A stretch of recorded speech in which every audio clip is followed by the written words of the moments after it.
Hi hello friends, welcome back to Naveen vehicles. Friends, ఈరోజు మన ఛానల్లో సీల్ ట్రాల్ అయితే అమ్మకానికి తీసుకురావడం జరిగింది. ఫ్రెండ్స్, మీ యొక్క సెకండ్ హ్యాండ్ వెహికల్స్ ఏవైనా అమ్మాలనుకుంటే మన వీడియో కింద మెసేజ్ చేయండి. మేమైతే రిప్లై ఇస్తాం మీకు మీ యొక్క వెహికల్ అమ్మి పెట్టడానికి. ఫ్రెండ్స్, అలాగే మన ఛానల్ని అందరూ సబ్స్క్రైబ్ చేయండి, లైక్ చేయండి. ఓకేనా ఫ్రెండ్స్, ముందుగా ఈ ట్రాలీ ఉన్న లొకేషన్ వచ్చేసి కోదాడ డిస్టిక్ పక్కన 10 కిలోమీటర్ దూరంలో అమ్మకానికి అయితే సిద్ధంగా ఉందని చెప్పడం జరిగింది విలేజ్లో.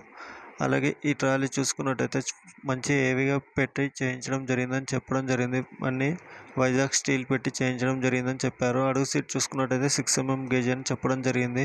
అలాగే మనం ట్రాక్టర్ టైర్లు చూసుకున్నట్టయితే అడ్డ బటన్ వేయించడం జరిగింది, కూల్ బటను. అలాగే ట్రాలీ అయితే ఓవరాల్గా చూసుకుంటే బాగున్నది. ఓనర్ చెప్తున్న రేట్ వచ్చేసి 1,60,000కి ఇస్తానని చెప్పారు. మీరు మాట్లాడుకుంటే కొంచెం బార్గెనింగ్ ఉందని చెప్పడం జరిగింది. ఓనర్ నెంబర్ నేను కింద టైటిల్లో ఇస్తాను. ఓనర్కి కాల్ చేసి ఫుల్ డీటెయిల్స్ తెలుసుకోండి.